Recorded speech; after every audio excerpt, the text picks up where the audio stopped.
Role বাফা ফুলি recipe. আসসালামু আলাইকুম।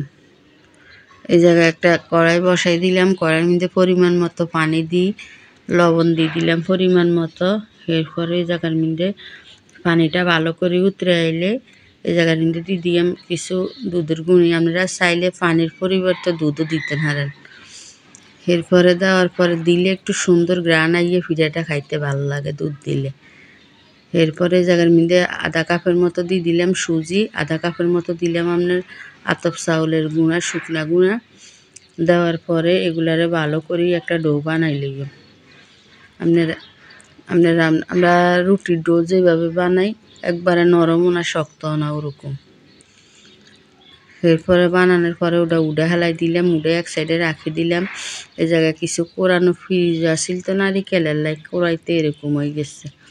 কিছু নারিকেল আপনার করি লইছি কোড়ায়। আপনার এটার মধ্যে লবণ আর কিছু খেজুরের গুড় দিয়ে দিলাম। আরও কিছু আপনার হুড়া ছিল ফ্রিজে, ওগুলো একসাথ করি আপনার দিয়ে দিলাম। দেওয়ার পরে এগুলা ভালো করে আপনার হইলে জুরজুরা হয়ে গেলে এবার আপনার হুড়টা নামা হালাইম।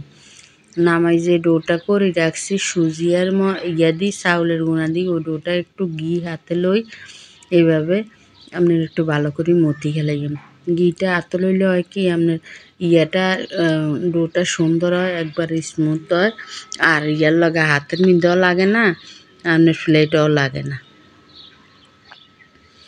এরপরে রুটি কাইগুলারে 2 ভাগ করে নিয়ে এই জায়গায় 2টা রুটি বানাই আমি।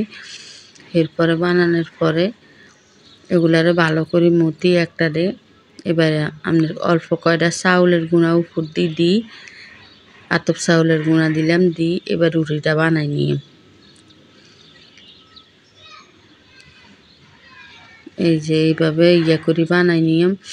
বানাই ভিতরে ফুট দিই, তেজপাতা আর দারচিনি এলাচিগুলা ফালাই এইভাবে রোল করে নিয়ম। এভাবে রোল করে নিই আপনার এটারে 2 সাইড কাটি দিয়ে মুখের 2 সাইড কাটি দিলে আর আপনার একটা রোলও রেডি হয়ে যাবে। বাফা ফুলির একটা রোল রেডি। এবার বাকিটাও বানাই নিয়ে এই যে রাইস কুকারে একটা পাতিলে পানি বসাই দিছি চুলার মধ্যে। এরপরে আপনার উপরে দিই স্ট্যান্ডার দিই। এরপরে বসাই দিলাম যে ছিদ্রটা আছে, ছিদ্রটা বসাই দিলাম একটা দিই, একটু টিস্যু দিই।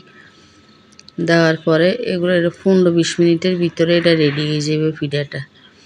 যদি আপনার কাছে বাফা ফুলির পিঠার রেসিপিটা ভালো লাগে তাহলে একটা লাইক, কমেন্ট, শেয়ার, সাবস্ক্রাইব করে দিয়েন। আসসালামু আলাইকুম। এভাবে একবার হইলেও বানাই খাই দেখেন। এই যে আমার বানানো হয়ে গেছে। এবার একটু ভালো করে ঠান্ডা হইলে কাটবেন, তৈলে আর পিঠাটা ছুটবো না, নইলে পিঠা ছুটি যাইব গরম গরম কাটতে গেলে। আর ঠান্ডা হইলে ভালো করে ঠান্ডা হইলে কাটলে সুন্দর হয় পিঠাটা। এভাবে একবার হইলেও বানাই দেখেন, খুবই মজা লাগে খাইতে। দেখতে যেরকম সুন্দর লাগে খাইতেও ওরকম ভালো লাগে। এই যে আমার এই